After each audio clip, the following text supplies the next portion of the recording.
Donc on commence.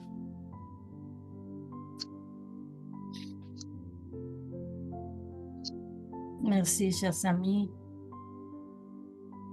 Élevons nos pensées à notre Père. Remercier de nous avoir créés par son amour, pour aimer. Merci, Père, de nous avoir donné la vie et toutes les opportunités de croissance. Merci parce que chaque jour, chaque vie, c'est une opportunité pour recommencer, pour refaire notre chemin, refaire notre vie d'une façon plus belle. Merci, Seigneur, tu nous as donné la capacité de raisonner. Tu as même inscrit tes lois divines dans notre conscience. Aide-nous, Seigneur, à l'utiliser correctement, avoir plus de discernement, à contrôler nos pensées, à les discipliner. Parce que présentement, Seigneur, nous sommes esclaves de nous-mêmes. Merci, cher Maître, Père, de nous avoir donné tes messagers d'amour, d'avoir permis que ton Fils aimé marche parmi nous. Et à toi, notre Maître d'amour, de bonté, nous te demandons de guider nos pas, de guider notre vie, que nous puissions devenir de meilleures personnes, Seigneur. Merci pour l'opportunité d'être ici, un étudiant de vérité. Et notre étude d'aujourd'hui puisse nous apporter beaucoup de croissance, plus de discernement. Que nous puissions, Seigneur, comprendre l'importance de notre pensée, de nos actions, de nos paroles, de nos sentiments, de l'impact que nous avons sur nous-mêmes et sur notre entourage. Merci, cher bienfaiteur. Nous vous demandons de rester toujours avec nous, de nous envelopper avec votre amour, votre bonté, que nous puissions mieux comprendre, calmer notre esprit et notre âme pour assimiler les enseignements d'aujourd'hui. Merci, Seigneur, pour tant de bonté, pour toutes tes bénédictions et pour l'opportunité de l'étude. Restez avec nous, bénissez nos vies, aujourd'hui et pour toujours. Ainsi soit-il.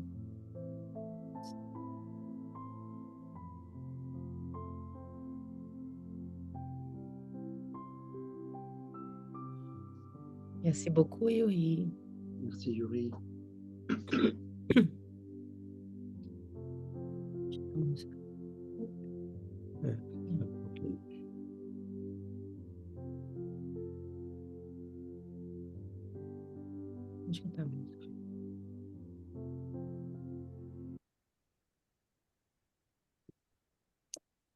Donc, je vais partager les textes.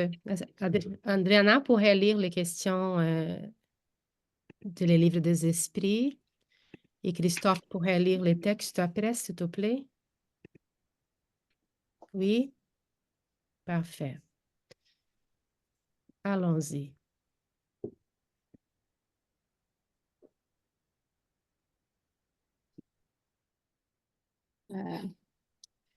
On commence. Thème, la pensée. Liberté de penser. Question 833. Y a-t-il en l'homme quelque chose qui échappe à toute contrainte et pour laquelle il jouisse d'une liberté absolue? C'est dans la pensée que l'homme jouit d'une liberté sans limite, car elle ne connaît pas d'entrave. On peut en arrêter l'essor, mais non l'anéantir. Question 834. L'homme est-il responsable de sa pensée? Il en est responsable devant Dieu. Dieu seul pouvant la connaître, il la condamne ou l'absout selon la justice. Allan Kardec, Le Livre des Esprits, Loi de liberté.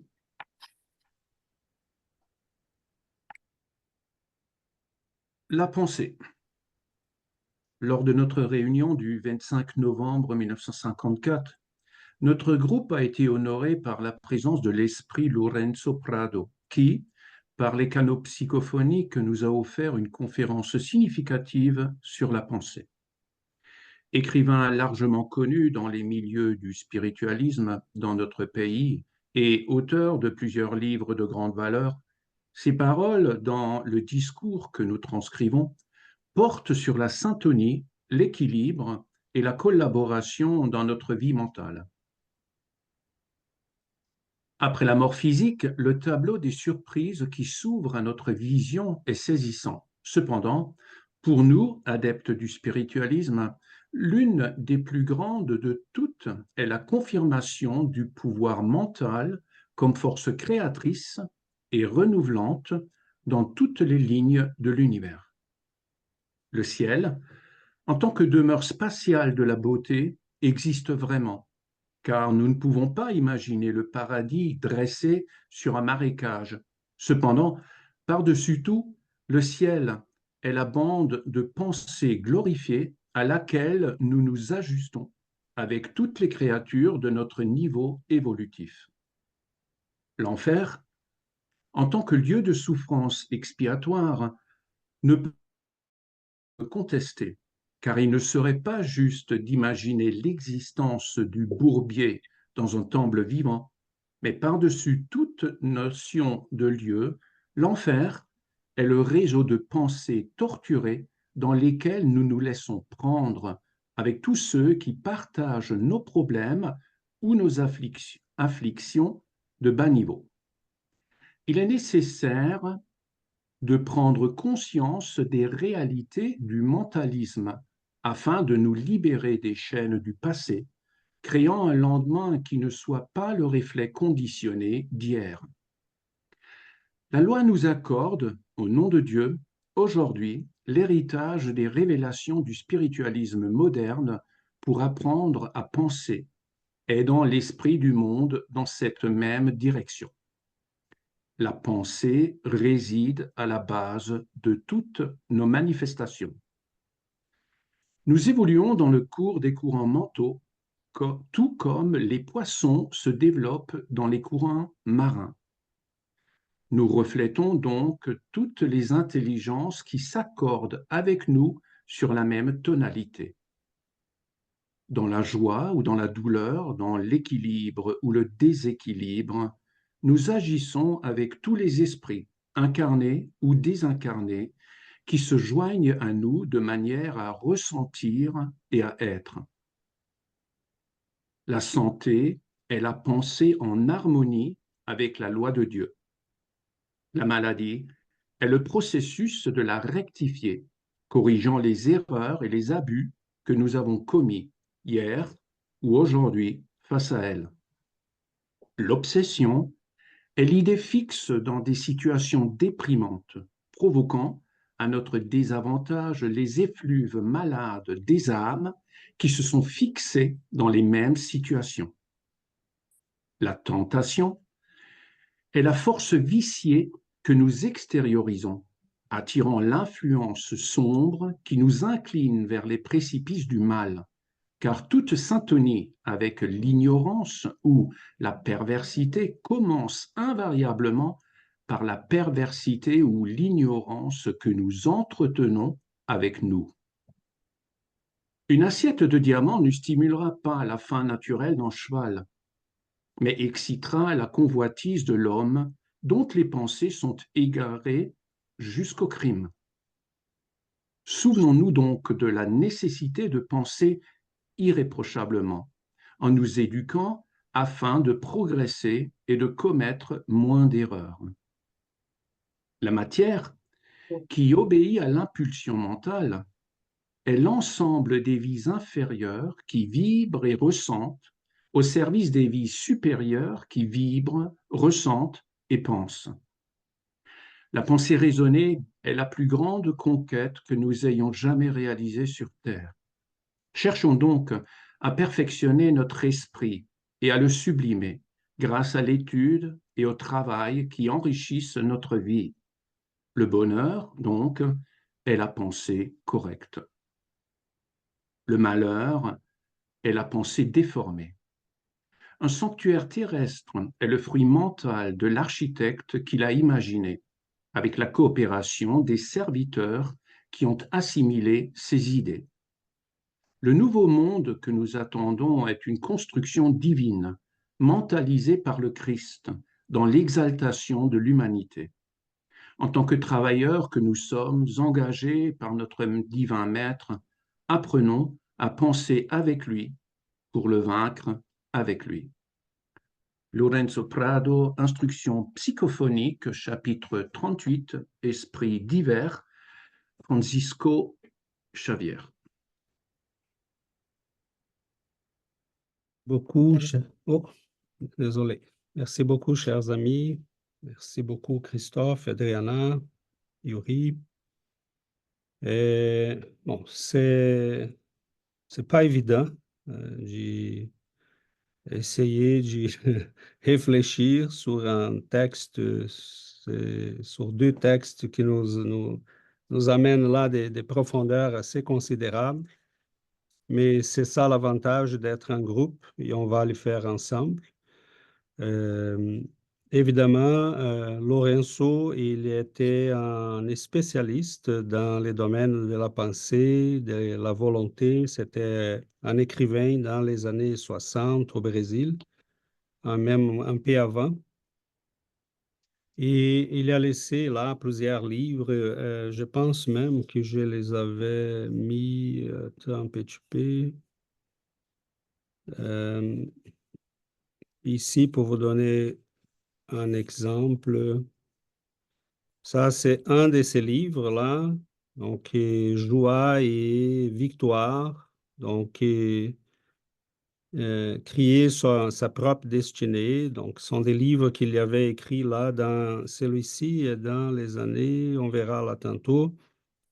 Mais on voit là, mettons, ici, pour acquérir l'efficacité, en quoi tu occupes ta pensée, les soins de la volonté, et ainsi de suite. Donc, c'est un auteur qui avait dans son incarnation déjà été quelqu'un dévoué à ce genre de connaissances. Il n'était pas spirit, mais évidemment, il connaissait le spiritisme et était très au courant de tout ce qui... C'est pour ça qu'il commence les textes en se disant, nous qui sommes des spiritualistes, pas nécessairement des spiritistes, hein, parce qu'il était...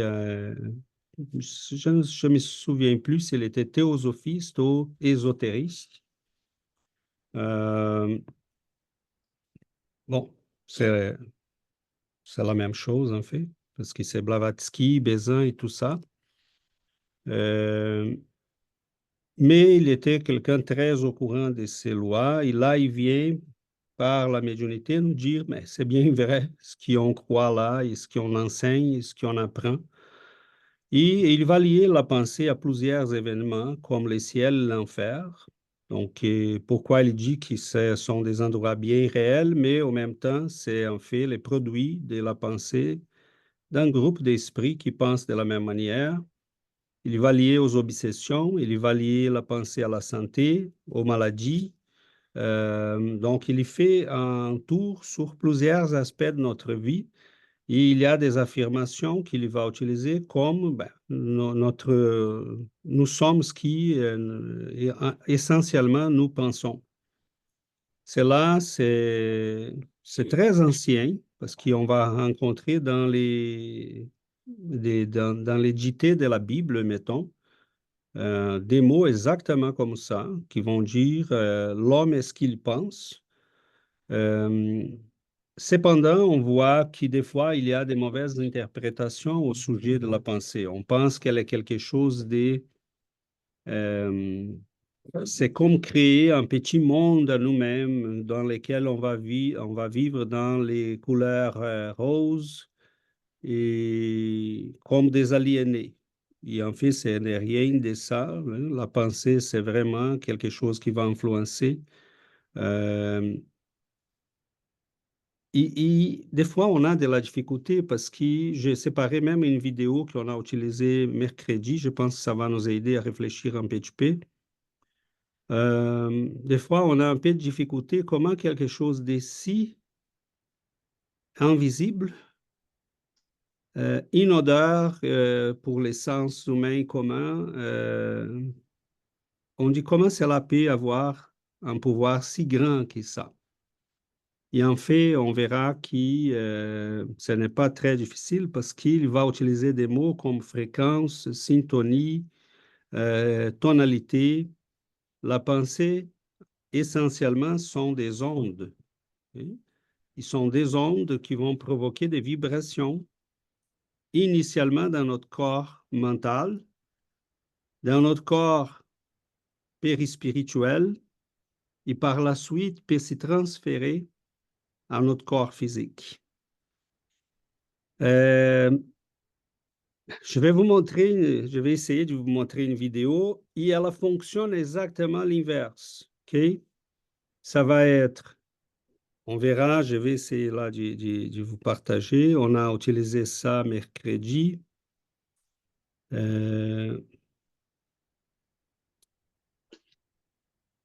Vidéo.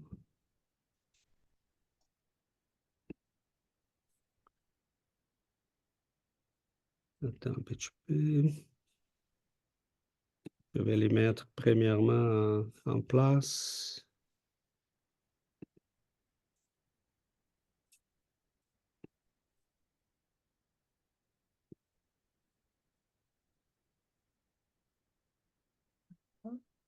Ah, c'est dans les basiques. Voilà.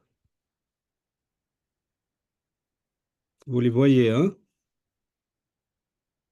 Donc, vous avez là une parole de Nikola Tesla. Il dit, si vous voulez trouver les secrets de l'univers, pense en termes d'énergie, de fréquence et de vibrations. OK? Ces messieurs-là, je m'y propose là, cette année, je me suis donné là comme une des missions, de commencer à étudier profondément sa pensée. Je sais qu'il était un visionnaire, quelqu'un qui a vu très loin. Et ben, c'est une anecdote là pour des riens, seulement une opinion personnelle. Je crois que M. Elon Musk, c'est sa réincarnation. Mais voilà, on a ici, on va...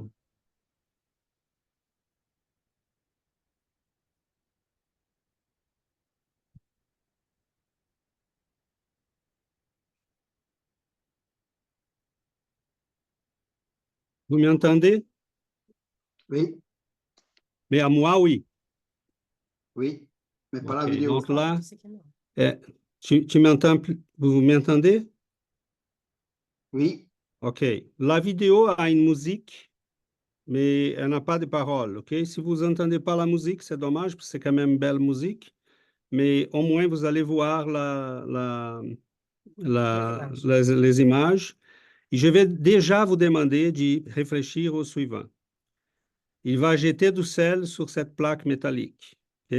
Le sel, c'est notre corps spirituel. C'est notre périsprit. OK? La plaque, c'est le corps. Sauf que on va commencer la vibration par les corps. Et dans ce que nous apprenons dans le spiritisme, c'est le contraire. Ça commence dans l'esprit, ça se manifeste sur les selles qui va apparaître sur la plaque et après se transfère vers le corps. OK? Donc, c'est ça qu'on doit imaginer.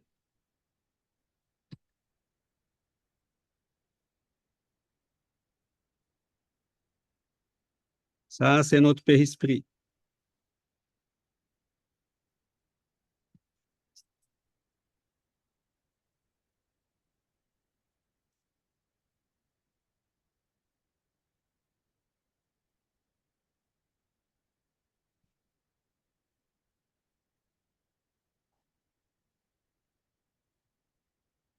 On change la fréquence.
Quelque chose, hein? Wow.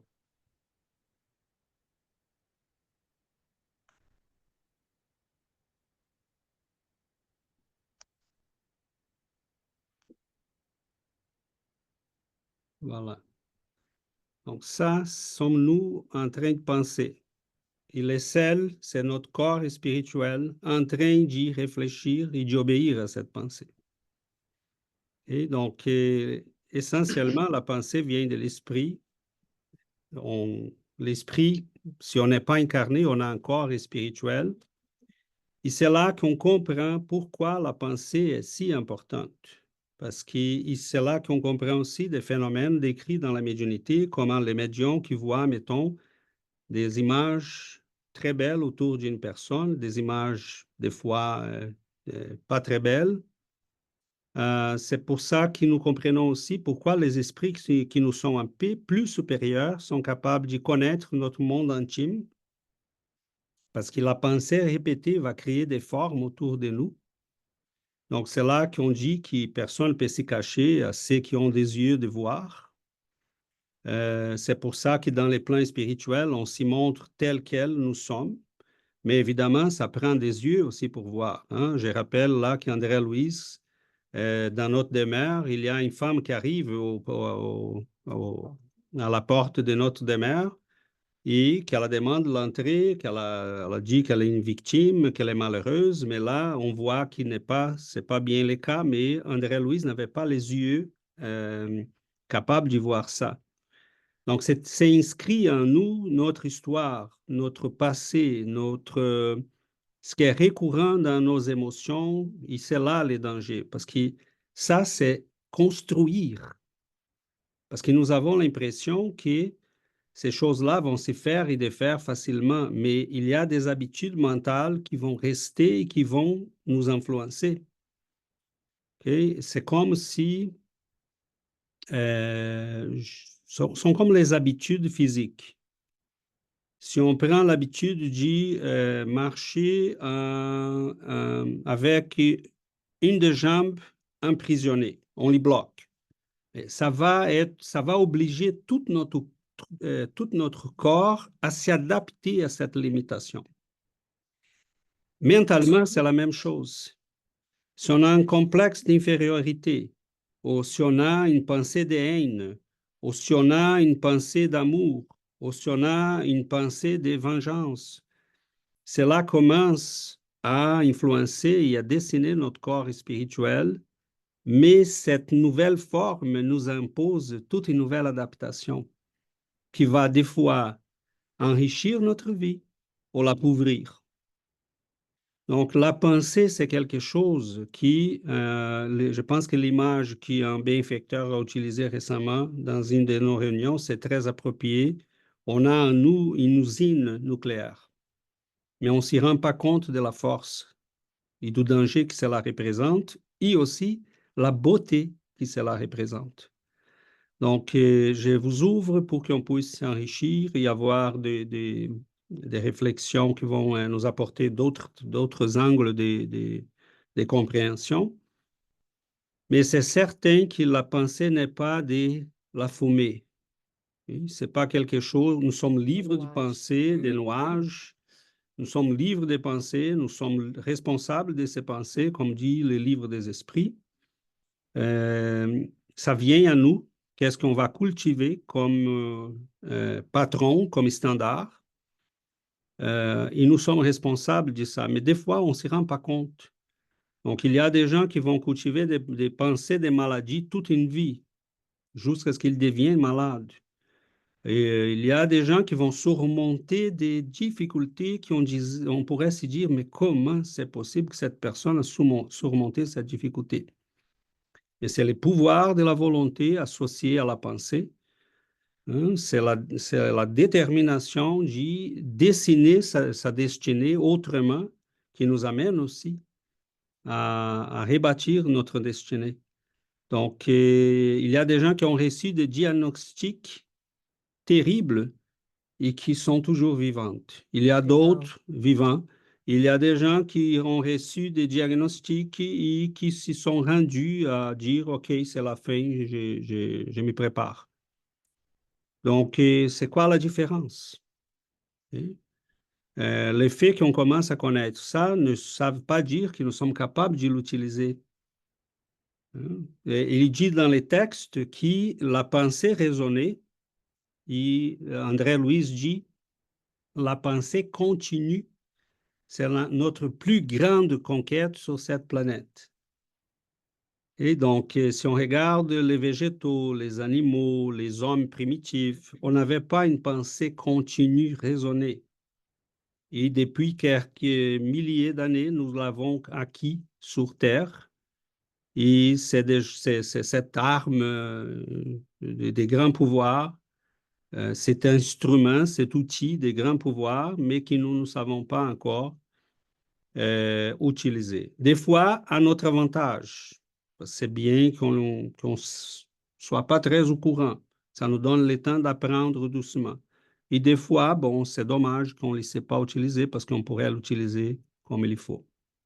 Bon, Fabio avait levé la main, je pense. Oui, bonjour tout le monde. En fait, une fois, j'ai lu une phrase, je me souviens pas en quel livre, qui disait que l'univers, c'est la pensée de Dieu. Alors, on est en train d'étudier un mercredi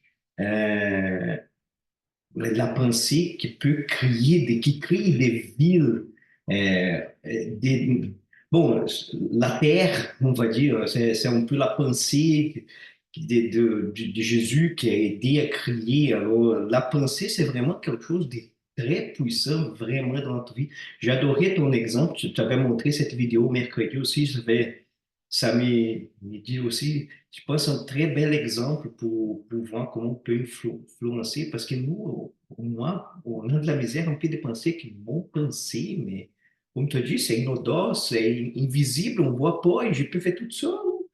Alors, c'est comme tu dis, il y a des armes plus évoluées qui peuvent créer des villes entières et même des planètes, comme Jésus. Alors, ou comme l'univers, c'est pour ça que j'ai bien aimé la phrase. C'est comme si c'est les pensées de Dieu. C'est non, parler de Dieu, vous savez que c'est toujours difficile, on comprend pas, mais je pense que ça donne une idée de la taille du pouvoir d'une pensée. C'était juste ça que j'aimerais dire. Merci Fabio, Adriana, Alexandre. Bonjour, ça va? Bon, les textes là, les premiers, Allan Kardec, il dit que la pensée, c'est où on peut exprimer toute notre liberté, hein. C'est comme si là, on peut faire ce qu'on veut et pas faire ce qu'on veut, mais peut penser ce qu'on veut penser. Et personne ne va le savoir. C'est pas ça hein, qu'il a dit, mais c'est comme si les gens pensent, OK, ici, j'ai toute ma liberté, personne ne va savoir ce que je pense. Mais c'est seulement les gens qui n'ont pas vraiment des connaissances, ces connaissances que nous, on étudie, parce que c'est une vraie ignorance, penser qu'on est caché dans notre pensée. Comprenez-vous ce que j'ai dit? Et une fois, un esprit qui est venu nous parler, c'était pas un bienfaiteur, il a dit, vous pensez qu'il y a plein de mondes qui sont bonnes dans les mondes, mais nous, on voit que les gens sont pas bonnes. On voit que c'est que les gens pensent. Quelquefois, la personne est très belle, une personne belle, et elle fait comme un théâtre. Elle fait des actions pour montrer qu'elle est une bonne personne, mais dans ses pensées, il voit que c'est pas vraiment une bonne personne. Les pensées sont vraiment terribles de ces gens-là. Là, ça m'a dit, j'ai pensé, OK, bon, donc on doit faire vraiment attention parce qu'on ne sait jamais qu'est-ce que les gens sont pour des vrais. Parce que ce sont ces pensées qui vont vraiment, qui sont, comment on dit, qui va montrer vraiment la vraie morale de cette personne-là. Mais nous, on n'est pas capable de sentir ça, hein, de voir si la personne, elle est, qu'est-ce qu'elle pense, comment elle est pour de vrai. Mais les esprits, oui. Mais là, comment on sait ça? C'est exactement ces explications qu'il a dit. Parce que la pensée, elle va émettre cette vibration et elle va attirer des pensées semblables. Et la personne, elle va être en unisson avec les autres qui ont la même pensée. Donc, c'est vraiment compliqué tout ça et on ne peut pas se cacher du plan spirituel. On ne peut pas du tout nous cacher. Bon, ça, c'est vraiment intéressant. Et Alexandre a dit une chose là, il a dit, la morale, elle est guide de la pensée, De la bonne de la pensée. bonne pensée. Donc, si nous, on a une bonne morale, c'est pour ça qu'on doit étudier, on doit suivre les enseignements de Christ. Parce que là, c'est notre guide, là. Donc, si nous, on suit ça, on connaît et on peut suivre ces chemins, c'est sûr qu'on va avoir des bonnes pensées, on va rentrer en vibration avec toutes les gens au monde qui ont des bonnes pensées, avec les esprits plus élevés. Et là, on va, comme les textes disent, ça va refléter positivement sur notre corps physique aussi. On va être plus en santé. Et bon, c'est plein de choses, hein? C'est énorme, c'est beau, c'est incroyable. C'est ça, merci. Oh, merci à vous deux, Christophe, et après Dominique. Merci beaucoup, chers amis. Moi, par rapport au texte, eh bien, je pense à quelque chose que, je pense qu'il y a 25 ans, j'avais accroché ça dans mon bureau et puis donc ça m'est revenu.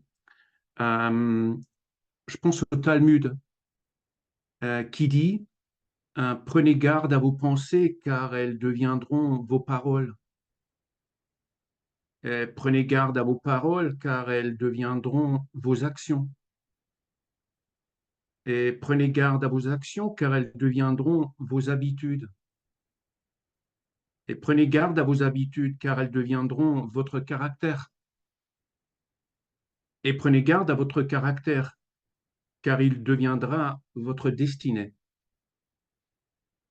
Et ça m'a fait penser à ça, que la pensée, en fait, c'est le début de notre destinée si nous ne remarquons pas ce qui se passe et si, avec les propres moyens ou avec une aide quelconque, nous n'arrivons pas à passer au-delà de quelques pensées destructrice. Voilà, merci beaucoup.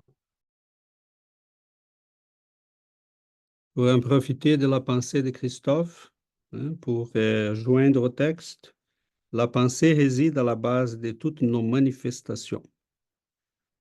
Et donc, Christophe vient d'illustrer ça très bien. Dominique?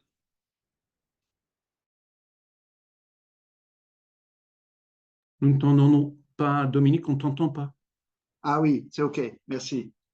Je dis bonjour les amis et quel beau texte, quel sujet passionnant qu'elle a pensé. On pourrait en parler des heures et des heures.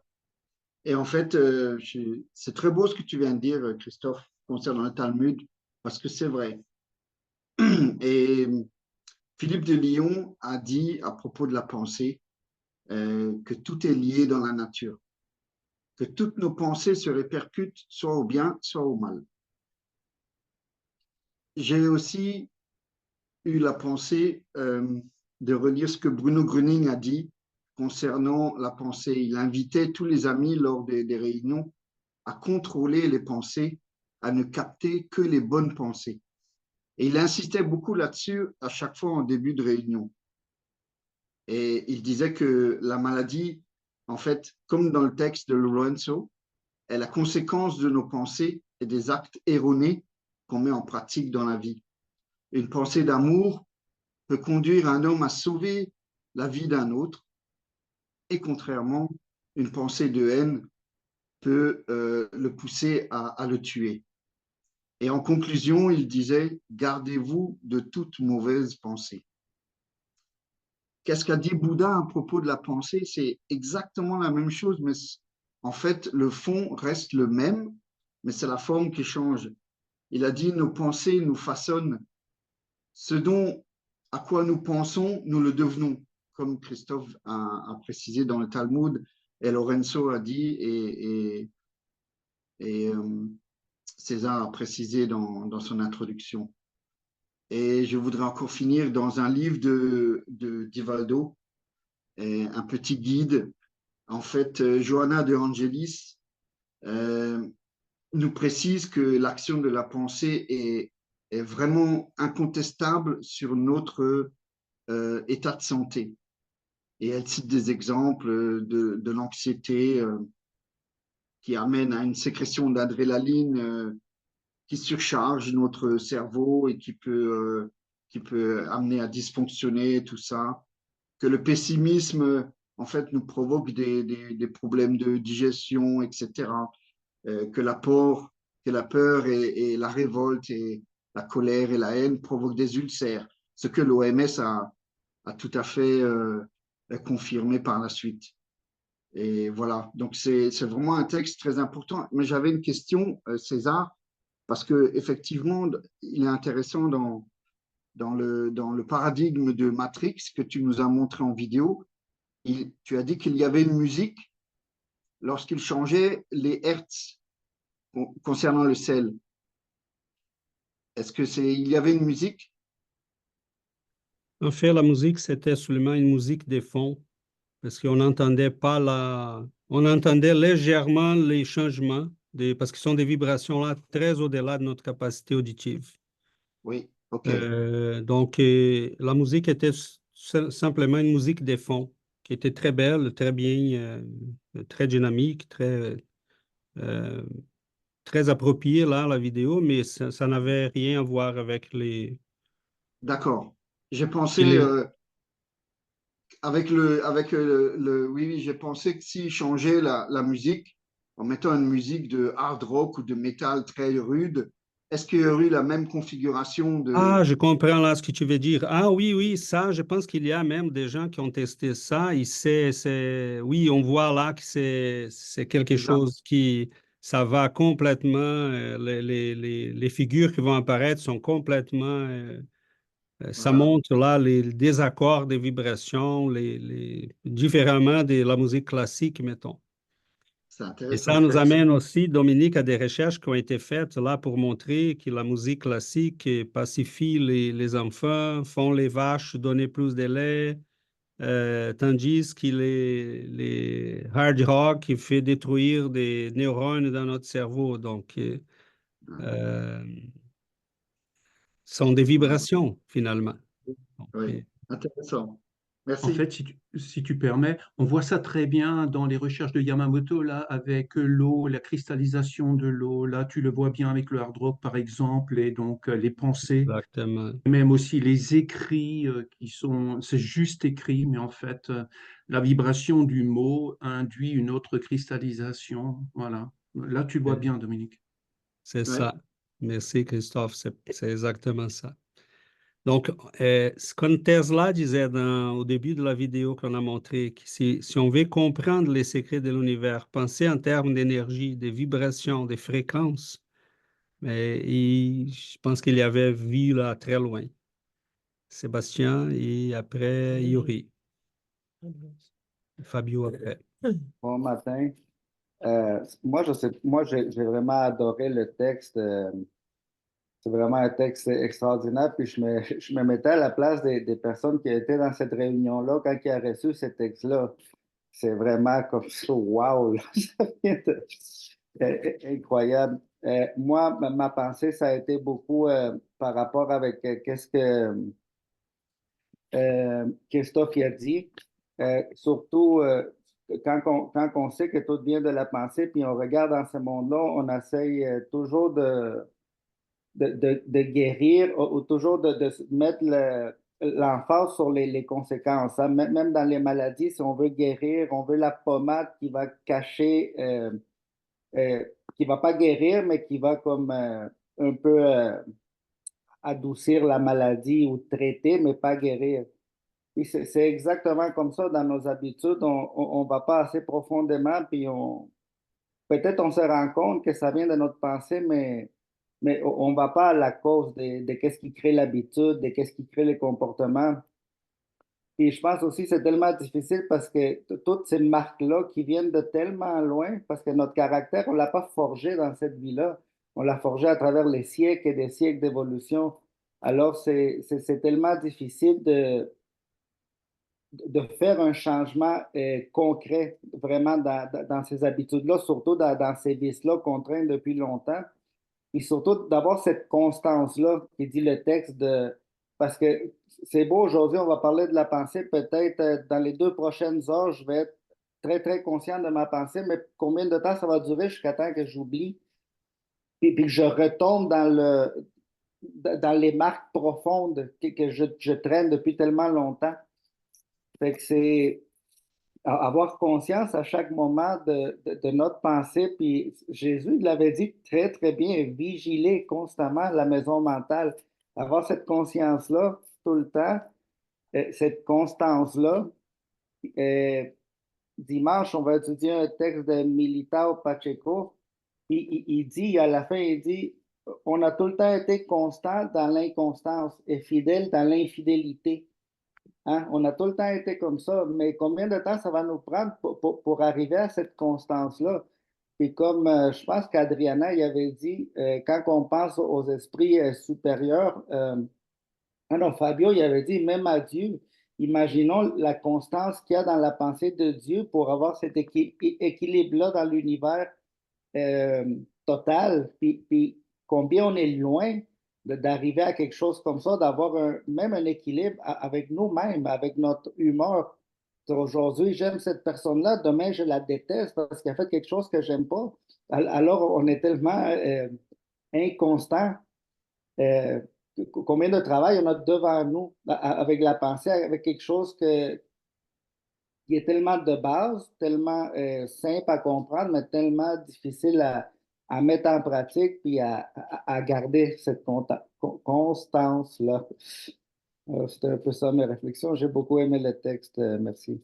Merci beaucoup, Sébastien. Merci, Yuri. Oui, alors, en fait, le texte est merveilleux. On pourrait prendre phrase par phrase, c'est ça, puis l'étudier. Tu sais, quand je voulais faire, je faisais l'étude, puis j'ai dit, en quoi je pourrais commenter? Tout est tellement important. Tu sais, j'avais comme pas... bon, en fait, plusieurs d'entre nos amis aujourd'hui ont mentionné des auteurs. Puis Léon Denis, hein, notre cher Léon Denis, il dit, il n'y a pas de sujet plus important que l'étude de la pensée. de ses pouvoirs et de son action. Quand il dit il n'y en a pas de sujet plus important que ça, c'est parce que la pensée, c'est tout, finalement. Et une chose que j'ai aimée dans ce texte-là de la destinée, je sais pas en français, mais il dit l'homme est grand seulement par la valeur de sa pensée. Donc, le texte que nous avons étudié aujourd'hui a vraiment beaucoup à voir, mais une partie que ça m'a beaucoup attiré mon attention, est quand il dit qu'on est torturé, non, les pensées, excusez-moi, les pensées torturées dans lesquelles nous nous laissons prendre. Je pense que ça, c'est vraiment très important parce que finalement, c'est quoi que nous cultivons, c'est quoi que nous laissons, nous nous laissons prendre par quelle pensée. Il y a un texte d'Emmanuel où il parle, il dit, nous autres, de manière imperceptible, nous ingérons des pensées à chaque instant. Et il dit, nous nous alimentons des pensées que nous nourrissons. Ça nous appartient, cette partie-là. Avec quoi que nous nourrissons notre être? Avec quelle pensée? Et là, ça vient la responsabilité que Kardec il nous parle. Alors, je pensais comment nous, on ne prend pas conscience si nous sommes affectés par les vibrations des paysages. On est dans une place, puis oh, c'est beau, puis là, ça nous affecte. Nous rencontrons des gens, puis la vibration des personnes, ça nous rend soit bien ou ça nous rend malheureux aussi. Tu sais, tout ce qui nous ceinture, il y a cette vibration-là et qui nous amène à des pensées. Puis c'est vraiment être très, très attentif à tout ce qui est autour de nous. À chacun de nos pensées, à chacun de nos sentiments, c'est un sentiment qui va amener aussi nos pensées. Et bon, tout, tout, tout est là, finalement. Et quand Léon Denis aussi parle qu'avant toute chose, il est nécessaire d'apprendre à surveiller nos pensées. Et je pense que c'est ça qui nous manque beaucoup. On n'est pas assez attentif. Il nous dit, avant tout, il faut les surveiller, il faut les discipliner, hein, il faut leur donner une direction déterminée parce que normalement, on se laisse amener par le monde, mais c'est dans notre pouvoir de donner un but noble, un but positif, une direction digne. Et il finit par dire aussi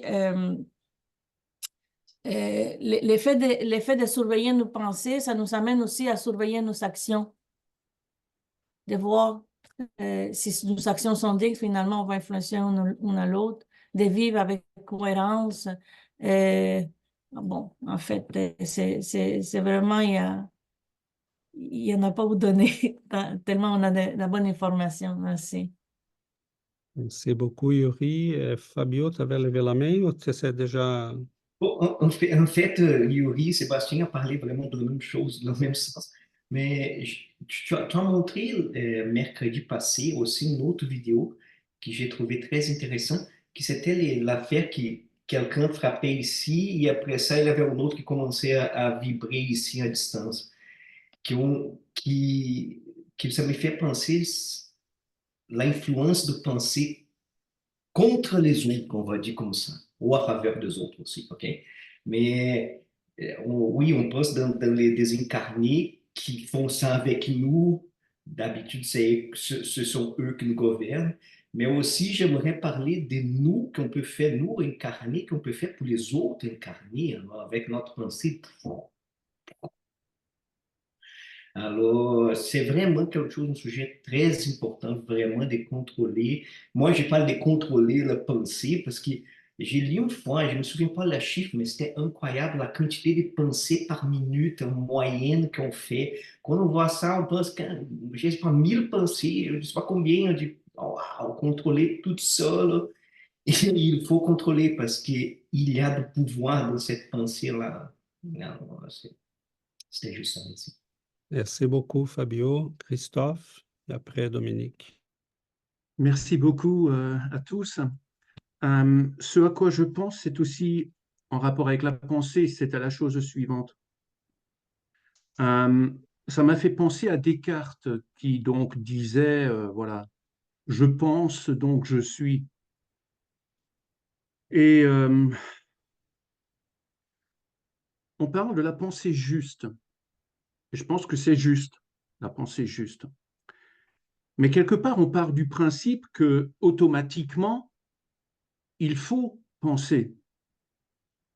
Et très honnêtement, chers amis, c'est un avis personnel, hein, mais je pense que cette pensée, il faut penser d'une manière ou d'une autre, et il faut trouver la pensée juste, ou il faut s'aligner sur une pensée juste.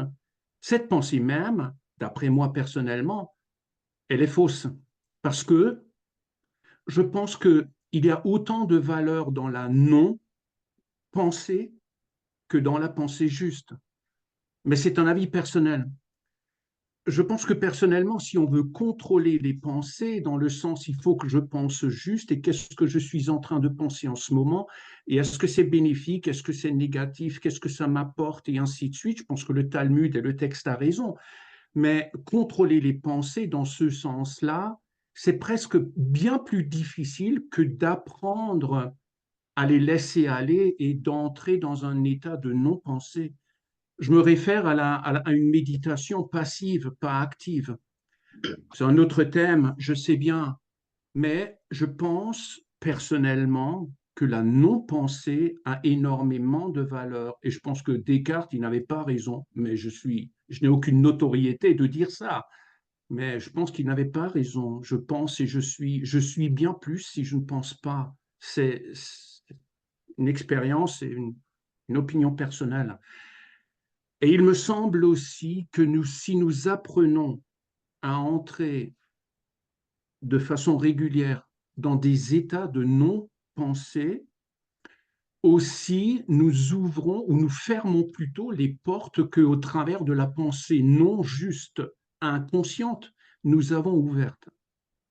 C'est là que quelque part nous reprenons vraiment le contrôle entre guillemets de nos pensées en ne pensant pas justement. Voilà, d'après moi, en ce qui concerne la pensée, ça devrait faire partie de toute la réflexion par rapport à la pensée, la non-pensée. Voilà, merci beaucoup. Là, avant d'aller plus loin, vous voyez là hein, qu'on a tellement de choses qui nous demanderaient là beaucoup de temps.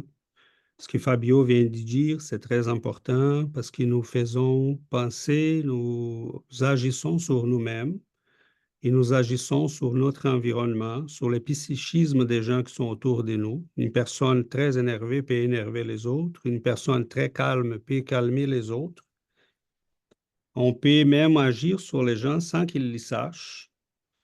Et évidemment, quand on s'approprie cette capacité, on commence à percevoir là qu'on peut faire beaucoup de bien, mais si on n'est pas conscient, on peut faire beaucoup de mal. C'est ça la raison de l'étude. Cependant, les problèmes, ça serait réglé si on faisait ce que Jésus nous demandait. Aimez-vous les uns les autres. Hein? Toujours. Faire toujours le bien. Et votre pensée va être induite par ça. Cependant, l'amour est aussi une vibration très élevée. Ça demande de l'effort, de l'exercice, de la discipline. Cependant, mettons, ce que Christophe vient nous dire aussi, ça nous amène à beaucoup de réflexions. Parce qu'en fait, la non-pensée, c'est une forme de pensée. Choisir de non-penser, c'est un exercice de la pensée. Autrement. Donc, c'est quand on commence à se rendre compte essayons de donner un exemple. Les pères de l'Église disaient, pour illustrer ce que Christophe vient de nous dire, et moi je suis d'accord avec toi, Christophe, que Descartes n'avait pas raison. Et on pourrait là, mais je pourrais te donner là les éléments philosophiques pour dire, parce que j'ai J'ai eu là des explications, je croyais fermement à ça. À un moment donné, j'ai suivi un cours avec un philosophe catholique qui disait non, non, non, il n'a pas raison. Oui. Euh, mais là, pour une raison qu'on ne va pas rentrer. Mais la non-pensée, c'est quand on commence, parce qu'il dit ici, hein, il va dire, attends un petit peu, nous reflétons donc toutes les intelligences qui s'accordent avec nous sur la même tonalité. C'est là le problème. Et donc, initialement, on peut choisir, parce que la pensée, c'est comme une rivière qui passe sur les moules. C'est la roue là qui fait fonctionner les anciens moulins. Les pères de l'Église disaient, on ne peut pas retenir l'eau, mais on peut choisir quel grain on va casser. Ok? Donc, ce qui on veut qui reste, c'est à nous de choisir. Donc, la majorité des pensées qui nous passent à chaque minute, on doit tout simplement ne pas penser avec. Et la non-pensée, là, c'est un choix très sage, parce qu'il sait dire, je ne suis pas obligé de garder ça, je ne suis pas... Mais là, on devient, et c'est là que je me pose une question, c'est une question, pas une affirmation, parce que tout ça porte à beaucoup de réflexions, et on va y revenir à un moment donné. C'est très bien qu'on soulève ce genre de questionnements. Là, je me pose la question qui, à un moment donné, on peut devenir des grands contemplatifs. On voit le monde, on voit les choses passer, mais on ne participe pas nécessairement. Non participer, c'est une manière de participer. Mais quand je choisis la pensée de l'amour, je m'associe à la pensée profonde de l'univers.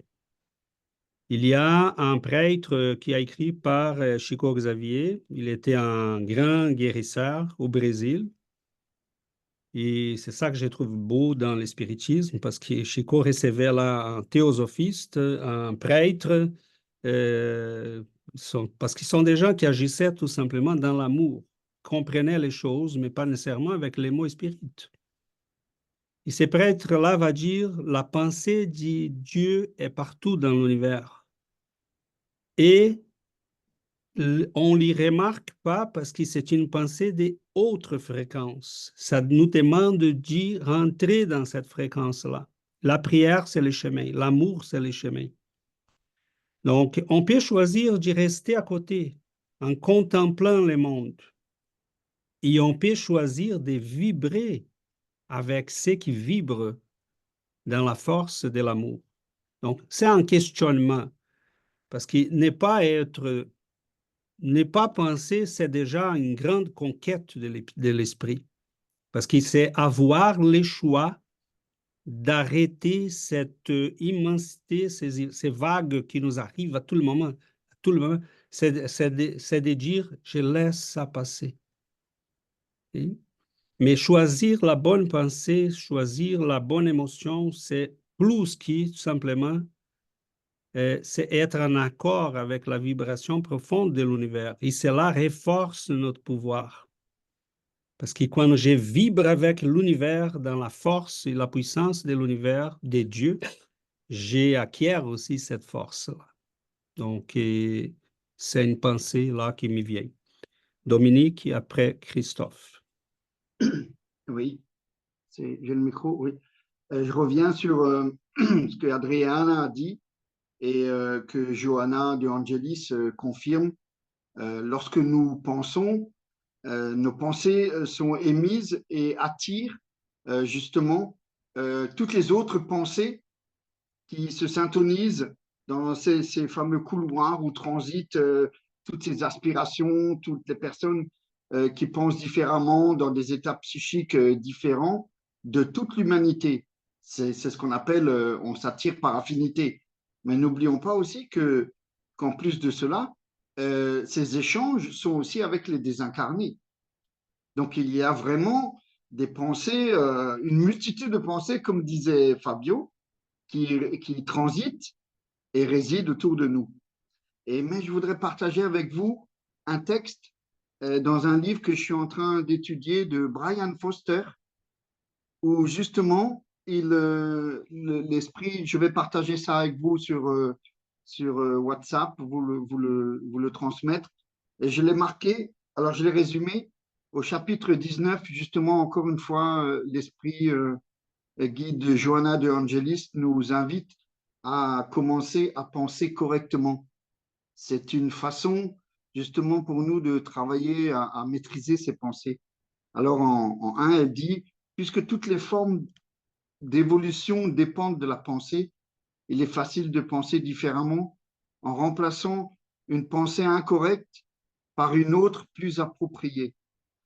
Au début, cette inertie assurera la répétition de l'ancien modèle. Comme Sébastien dit, on retombera dans ces pensées négatives qui nous font chuter ou bien qui nous attirent différemment. Dans ce cas, elle propose de persister et persévérer. En libérant cet espace dans le champ mental, on peut y planter de nouvelles semences d'optimisme et d'espoir. La nouvelle habitude s'installera tranquillement dans l'inconscient. C'est vraiment intéressant ce qu'elle dit à ce niveau-là. C'est un travail de tous les jours au quotidien, de chasser ces mauvaises pensées, de les remplacer par une bonne et constamment. C'est vraiment intéressant. Je vous partage ça plus tard. Voilà, merci les amis. Merci beaucoup, Dominique. Christophe? Merci beaucoup, Dominique, pour ces précisions-là. Merci à César, merci à tout le monde.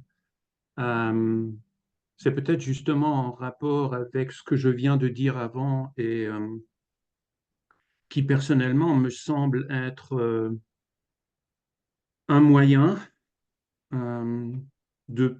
d'apprendre à mieux penser.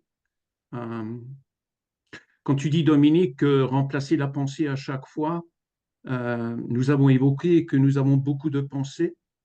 Je crois que nous l'avons déjà évoqué une fois, nous avons environ 60 000 pensées par jour. Ouais.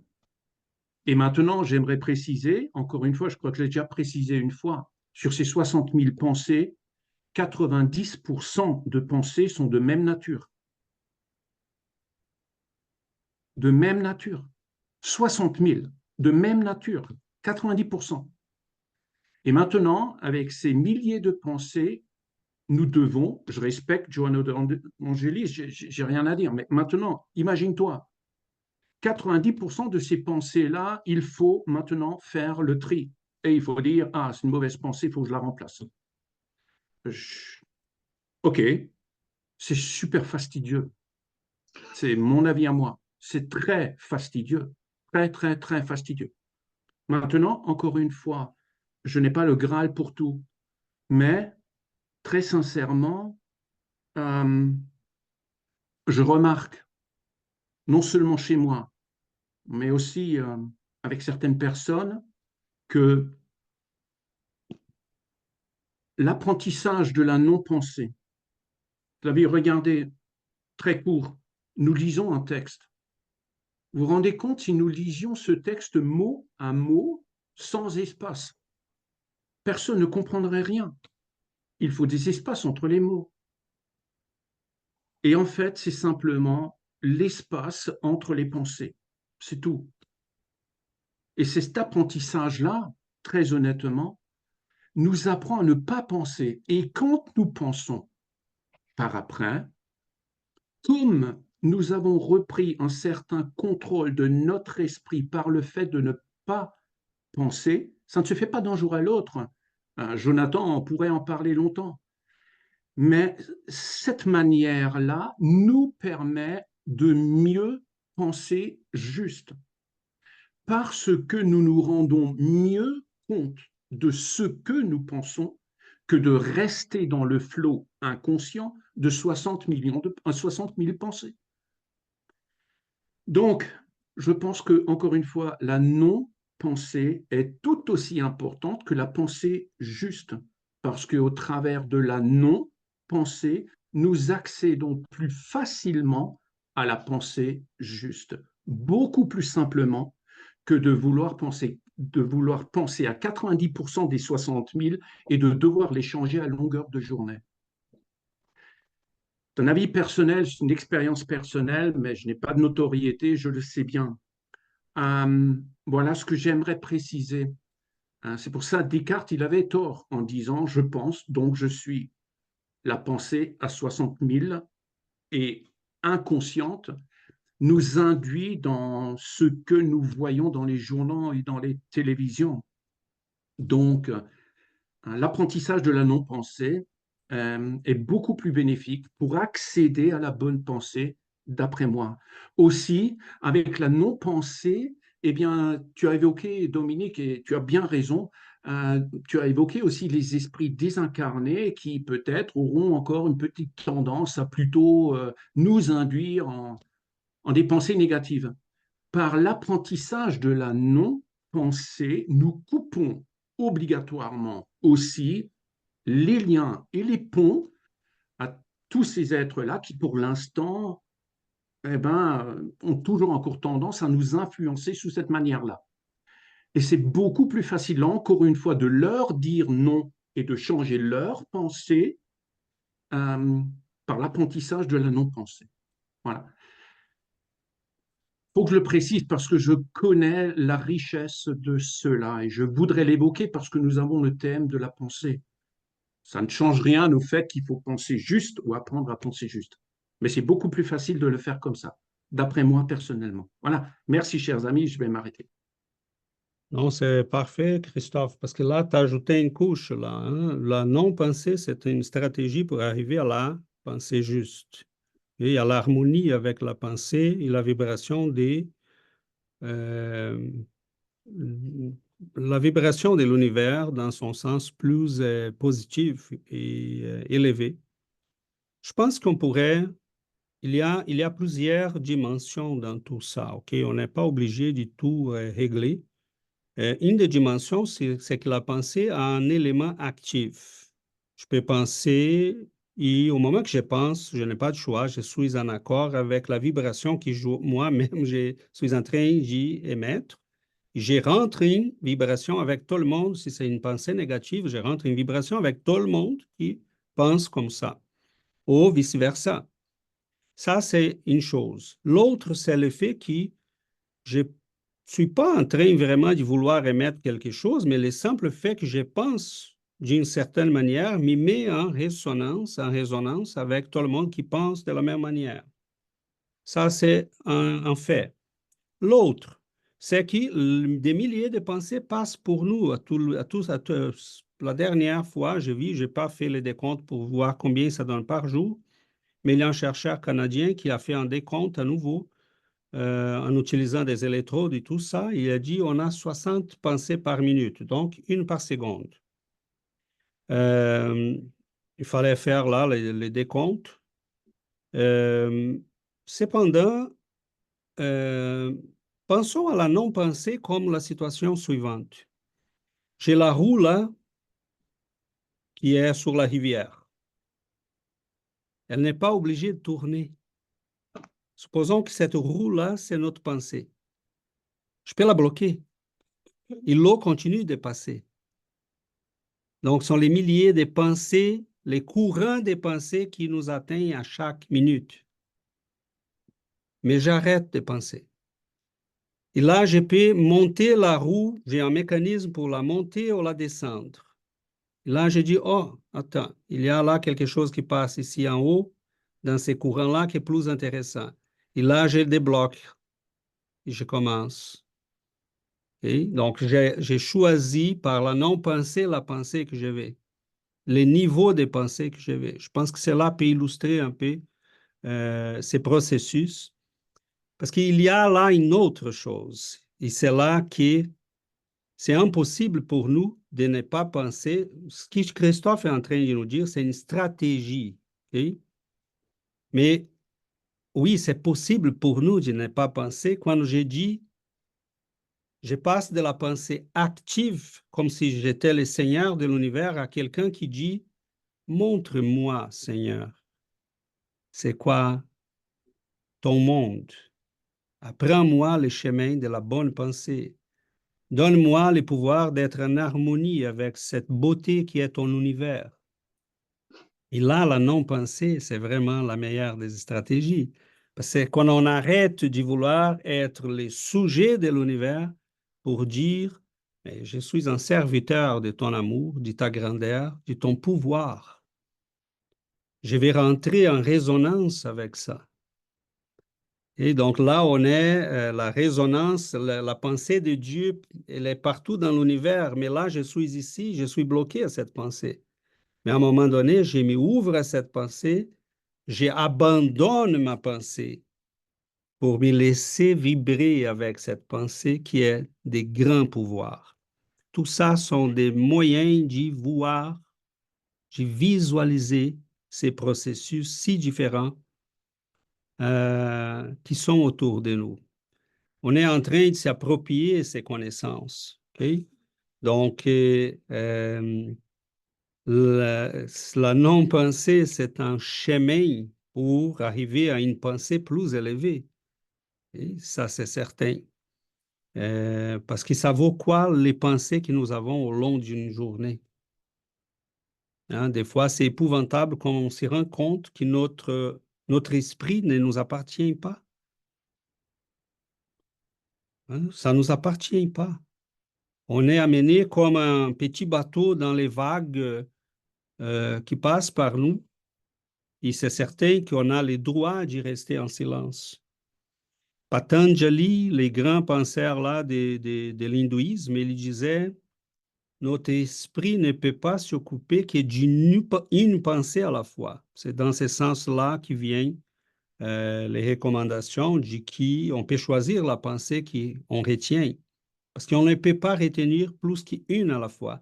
Mais on pourrait ne pas retenir des pensées. C'est la non-pensée. Hein? Mais ça, c'est un degré là assez considérable des pratiques. Hein? Laisser l'esprit tranquille. Et finalement, les laisser vibrer avec la vibration qui est déjà dans l'univers. Et ça prend de l'exercice, évidemment. Oui, Christophe. Merci beaucoup. Ce que j'aimerais juste dire, ce n'est pas un truc, c'est une vérité profonde. Ce n'est pas une gymnastique cérébrale. Ce que tu viens d'expliquer, c'est une vérité profonde. C'est vraiment vrai. Aucun maître ne peut être maître s'il n'est pas maître de son mental. Il est nul, il n'est pas un maître. Et moi, j'y suis loin de là-bas, mais je sais que c'est la vérité, c'est la vérité profonde. S'exercer et s'approcher, se mettre en résonance avec la possibilité de la non-pensée, c'est le chemin. Je me rappelle, j'ai vécu un burn-out par exemple, et je me rappelle, je disais à ma femme, à quoi tu penses? Elle dit, ben, à rien, en ce moment, rien. Je dis, mais c'est pas possible que tu ne penses à rien. C'est impossible de ne pas penser. C'est impossible. Oui, pour moi, c'était impossible parce que j'étais pris dans les tourments, hein, comme on le lit dans le texte. C'était impossible pour moi, mais comment fait-elle pour ne pas penser? Aujourd'hui, elle pense bien plus que moi. Mais moi, dans ma pensée, j'étais persuadé que ce n'était pas possible. Maintenant, tout n'est pas réglé avec la non-pensée, mais c'est vraiment un chemin divin pour s'accorder avec le divin et d'écouter, d'arrêter de parler dans sa tête, d'écouter. Et en même temps, automatiquement, sans vouloir reprendre un contrôle quelconque, reprendre le contrôle de façon tout à fait naturelle. Tout à fait naturelle. Par ce moyen-là, automatiquement, on ressent beaucoup mieux les autres. On entend ce qu'ils disent et qu'on n'aurait pas entendu. On entend entre les lignes, on entend même entre les pensées. On entend. Quand on arrête de parler, on entend, on écoute. Donc, oui, voilà, c'est pas une gymnastique cérébrale, c'est vraiment une vérité profonde. Merci beaucoup. C'est super ça, Christophe, parce qu'à un moment donné, je croyais à cette gymnastique-là. Hein, on croit dans ces écoles. Et c'est là les petits défauts, je dirais vraiment petits défauts, mais que ça peut être significatif, que je vois dans les écoles de pensée de Lorenzo dans son ancien temps-là. C'est comme si on était on était des dieux dans le sens qu'être un dieu, en fait, c'est reculer et dire « montre-moi ». Comme Christophe a dit, on arrête de parler. On arrête de vouloir les contrôles par nos pouvoirs. Mais on dit, mais montre-moi, laisse-moi vous suivre là. Je pense que quand Jésus disait, moi et mon Père, nous sommes qu'un, et l'Église a interprété comme s'il était Dieu lui-même. Non, il voulait dire, je suis en profond accord avec la pensée de mon Père.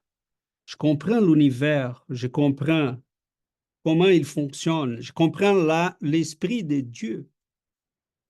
Et ça me donne les pouvoirs que j'ai pour agir, pour guérir, pour améliorer le monde et contrôler la matière même comme il le faisait. Donc, c'est très beau parce que c'est l'exercice du contrôle de la pensée, c'est un exercice intéressant. Hein, les prêtres de l'Église nous ont appris là la prière en continu pour dire comme ça on essaye de contrôler la pensée. C'est un très beau exercice. Mais à la fin de cet exercice, à un moment donné, on découvre l'humilité. C'est pour ça que Jésus disait, les royaumes de Dieu appartiennent à ceux qui agissent comme des enfants. Parce qu'à ce moment-là, on ne veut plus contrôler l'univers. On veut dire, on tend la main et on dit à Dieu, mais prends-moi, montre-moi. Je me laisse aller, je fais confiance à toi. Je vous suis. Et à ce moment-là, on n'est plus en contrôle et on a tous les pouvoirs. C'est bizarre. C'est qu'on en a annulé nos pensées, c'est qu'on en a annulé notre ego, c'est qu'on en a annulé notre vouloir et on a donné notre volonté à celui qui a tous les pouvoirs. Et au moment qu'on n'est plus rien, qu'on pense plus rien, on a tout. Donc, je vois, on a déjà parlé de ça ici, mais je vois cette image très belle, toujours en Simon-Pierre et Jean, qui parlait aux paralysés qui étaient sur les escaliers du temple de Jérusalem, à Jérusalem, et qui lui tend la main, il dit, donne-moi de l'argent. Il dit, mon frère, je n'ai pas d'argent, je n'ai pas d'or, mais ce que j'ai, je te donne. Lève-toi. Donc, c'était qui Simon-Pierre et Jean, des anciens pécheurs, euh, pauvres, parce ils ont tout abandonné. Ils ont suivi un maître qui n'avait rien à offrir, sinon la souffrance. Mais finalement, ils avaient un pouvoir que personne sur Terre avait. Quel empereur pourrait dire à un homme, lève-toi? Quel grand maître à Athènes? Quel grand philosophe? Aucun. Donc, au moment qu'il n'avait plus rien, qu'il ne faisait que penser et répéter les paroles du maître, mais ils ont acquis tous les pouvoirs. Donc, ce sont les paradoxes. Hein? Ça nous prend l'exercice de la pensée, ça nous prend être conscient de ça. Ça nous prend grandir, et on va grandir à tel point qu'on dit, ah, mais je préfère être un enfant. On va être tellement sage et adulte qu'on va dire, je préfère être un enfant. Guide-moi, mon Père. Montre-moi le chemin. Donc, pourquoi les grands esprits sont ce qu'ils sont? Pourquoi ils agissent avec les pouvoirs qu'ils sont en train de mettre en place? Parce qu'ils ont appris tout ça et à la fin, ils ont dit, mais bon, c'est plus facile finalement vous suivre, Seigneur. Vibrer avec l'amour de Dieu qui est partout dans l'univers. Donc, mais ça nous prend ces chemins-là. Okay? Et bon, on irait là trop, trop. Il y en a tellement, comme Uri a dit, ça, chaque phrase, ça nous ramènerait à une étude 1 heure minimum pour qu'on puisse réfléchir à tout ça. Et je crois que doucement, on le fait. Je finirai en disant est-ce que les grands esprits, ou même Jésus, ne savaient pas tout ça? Évidemment, ils savaient tout ça. Donc, quand il a choisi de dire, mais aimez-vous les uns les autres, aime Dieu surtout. Hein? Aimer Dieu, c'est respecte la loi fondamentale de l'univers, comprenez que tant que tu commences à regarder cette loi et à voir son fonctionnement et tu commences à vibrer avec elle, là, tu es en pouvoir. Mais pour ça, il faut abandonner tout ton pouvoir. Parce que pour vibrer avec elle, il faut tout laisser. Il faut que tu sois plus en égo. Je vais ça, je vais. Et donc, à chaque fois qu'on développe ces pouvoirs-là, mais on n'est pas guidé par l'amour. C'est pour ça que Jésus a insisté, c'est pour ça que Chico a insisté, c'est pour ça que tous ces grands esprits dont on parle ont insisté sur le besoin de corriger profondément notre sens des priorités. Hein? On développe des pouvoirs qu'on en aime. Mais si on veut développer des pouvoirs sans l'amour, ben on va être une bombe atomique pour nous et pour les autres. Parce qu'on va faire mal, plus mal que bien. Bon, mes amis, on arrive à la fin et je me sens toujours frustré parce que j'avais 30 000 choses en tête, mais c'est comme ça. Okay? On va un pas à la fois, c'est immensement riche, okay? Et au moins on commence à être au courant de tout ça. Au moment qu'on va parler des pensées maladies ou des pensées guérisons, Emmanuel a des textes là qui sont merveilleux à ces sujets. Hein, mettons, je me rappelle une question dans les livres consolateurs, que les gens posent la question à Emmanuel, est-ce que toutes les maladies ont des origines dans des ascendants et spirituels? Il va dire oui, et la guérison aussi. Et là, il va expliquer, donc c'est la question 96, je ne me trompe pas, dans les consolateurs. Et c'est merveilleux parce que je recommande les livres Pensée et volonté d'Emmanuel. Pensão e vie. Pensée et vie. Pensamento e vida. Pensée et vie, je pense, c'est le titre. On a un autre qui, je vais me rappeler, les textes d'Emmanuel sur la pensée, d'André Louis sur la pensée, sont vraiment primordiales. Okay? Et André Louise a encore la chance, là, la beauté de nous montrer comment cela fonctionne au niveau physique, périspirituel, comment les engrenages de notre psychisme fonctionnent par rapport à notre corps. C'est immensement riche. On est là dans l'école de l'infini. Et bon, bienvenue, on est qui au primaire. Au maternel. À la maternelle, peut-être. Giovanna vient me corriger ici. Peut-être elle est plus réaliste, mais on va... C'est bien. Ça veut dire qu'on a devant nous beaucoup.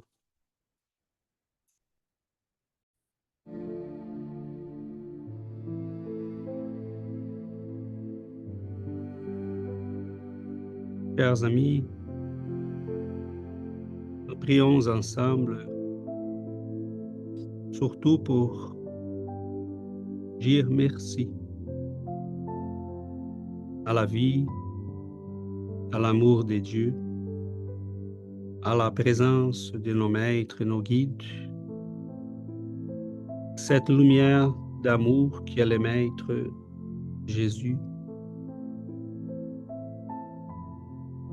qui est venu comme tant d'autres sur ce monde pour essayer de nous éveiller l'esprit aux lois fondamentales de l'univers, de notre être, de l'amour de Dieu. Nous vous remercions de votre amour, de vos soutiens constants auprès de l'humanité, comme des maîtres, des vrais maîtres, qui patiemment nous apprennent les chemins, nous aident à surmonter nos limitations, nos difficultés. Surtout nous montrer que nos difficultés, nos limitations sont bien aussi des illusions. Parce que nous sommes des êtres divins, des enfants de la lumière, des êtres d'amour. Tous ces pouvoirs est en nous. Nous vous prions, Seigneur, de bénir nos vies, nos chemins, nos foyers, d'envelopper dans votre amour nos êtres chers, et même ces, Seigneur, qui nous considèrent comme des ennemis, qu'ils puissent être bénis, entourés d'amour. Nous vous prions, Seigneur, pour nous donner toujours le courage, la persévérance, la joie de vivre en amour dans le travail, en apprentissage, et que la lumière de la prière puisse s'y répandre et chercher ceux qui sont dans nos pensées, c'est pour qui nous nous inquiétons, qu'elle puisse aussi, Seigneur, tomber comme une pluie d'amour, comme un balme sur les hôpitaux.